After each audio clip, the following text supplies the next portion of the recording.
Hey guys, 大家好, and welcome back to another episode of Daily Cantonese.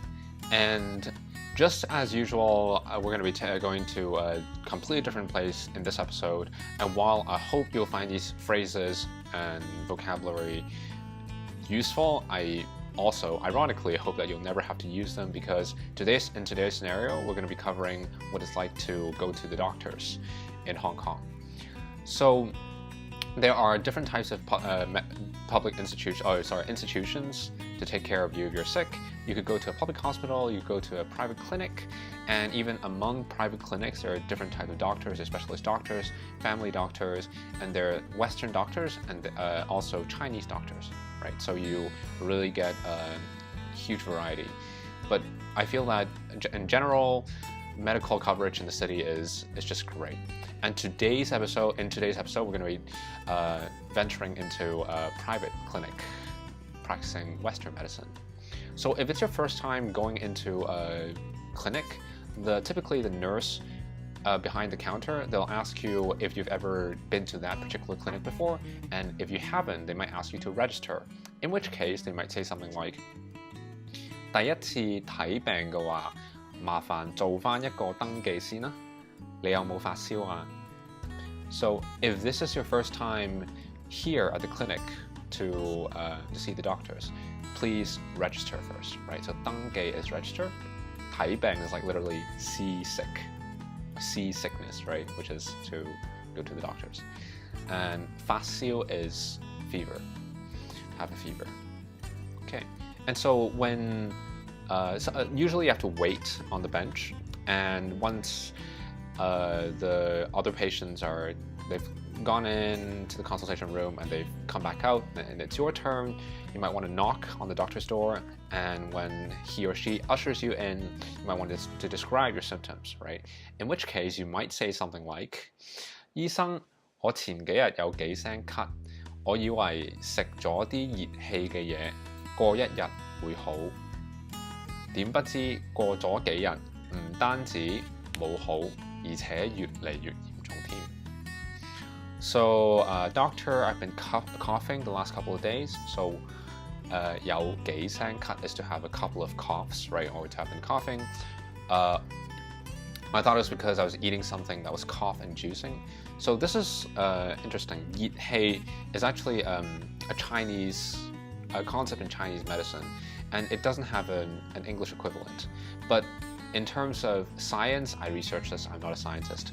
It shows that it's basically when you eat too many foods that are overly acidic.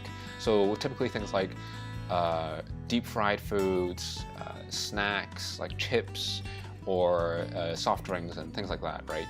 And that's going to help, or that's going to lead to coughs and possibly colds. So that's what people mean when they say 熱氣. Okay, continuing. And I thought it would be better, but it's been a few days already. Not only did it not get better, it's just gotten worse, right? 越嚟越嚴重, to get worse and worse. Okay, so and so the doctor might ask you then, 係唔係乾咳呢? 如果唔係，你啲痰咩顏色嘅呢? So is it a dry cough? 乾咳 is dry cough. And if not, what color is your sputum? 痰is sputum or phlegm, right? So, and other things that you might say during your consultation might be things like 前日唔知係唔係食海鮮嗰陣有啲生蠔唔乾淨，呢兩日不停喺度肚屙，有啲難受. So I'm not sure if it's because the raw oysters I ate when I was eating seafood the other day, they were unclean. I've had diarrhea the last 2 days. It's been rough, right? So key vocabulary here: 海鮮 is seafood, 生蠔 is raw oysters, 唔乾淨 is unclean, 乾淨 is clean, right? 肚屙 is diarrhea, and 難受 is like it's been tough. Or you might say something like 呢幾日枕住傷風感冒，不停流鼻涕，難以入睡，搞到成個人冇晒精神。So I've had a persistent cold and a runny nose the last few days, and it's been difficult for me to sleep, right? And I'm just feeling really weak right now. I'm really tired. So keywords here, 枕住 is like to be in a persistent state, or to feel a persistent state of something, which in this case would be to have a cold and a runny nose. 傷風感冒, 感冒 is a cold, right? Usually use 傷風感冒 together. 流鼻涕 is to have a runny nose. 流 is to flow. Okay, 鼻涕 is snot, basically. Snot to flow, and that's a runny nose. And 難以入睡, like, is to find it difficult to sleep, to fall asleep. And 冇晒精神 is to not have energy, right? To be really out of it mentally, emotionally, and all that. And the doctor might decide to prescribe medicine for you, in which case he or she might say, 我同你開咗5日嘅藥先啦，記住盡量避免食啲刺激性嘅嘢食，食得清淡啲，唔好飲凍嘢，睡眠要充足。So, which means I prescribed 5 days worth of medicine for now.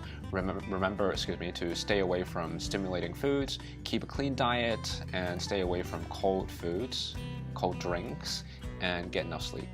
Right? So, 開5日嘅藥 is to prescribe 5 days worth of medicine. 盡量 as much as possible. 避免 is to avoid. 刺激性 is stimulating. 食得清淡啲，清淡 means clean, as opposed to things that are very heavy, or I guess maybe light would be the better word. 飲凍嘢 is to drink cold drinks. Again, this is like Chinese tradition, I guess. We believe that if you're sick, you should not drink cold stuff, right? As opposed to a cold glass of water, you might want to drink a warm glass of water. It helps, it makes you feel better. And 睡眠 is sleep. 充足 is sufficient, right? And last but not least, if you're really struggling with sleep, you might ask the doctor to prescribe something that's drowsy, right? In which case, you might say something like, 醫生可唔可以開返啲有睡意嘅藥呢？呢幾日因為不停咁咳同埋流鼻水，瞓瞓下就醒，瞓瞓下就醒。So, doctor, is it possible to prescribe sleep-inducing or drowsy drugs for me? I've been falling in and out of sleep the last few days because I've been coughing and suffering from a runny nose non-stop. So, keywords here, 有睡意 is sleep-inducing or drowsy 嘅藥 medicine, right? 不停咁 is to do something or to experience something repetitively. In this case, it would be cut to cough, 流鼻水 once again to have a runny nose, and 瞓瞓下就醒, 瞓瞓下就醒 is like to sleep a little bit and wake a little bit and then fall back to sleep again, but then you wake again, and this just describes a state of falling in and out of sleep, right? So that's about the phrases that I have to share with you guys today. And as you can see, it's a little bit longer than usual just because there are so many terms and all that here. Hopefully, once again, I hope that you guys will find this useful. And once again, ironically, I hope you won't ever have to use them, or if you do, very sparingly. All right, so that concludes our episode of Daily Cantonese. I'll see you guys next time. Cheers.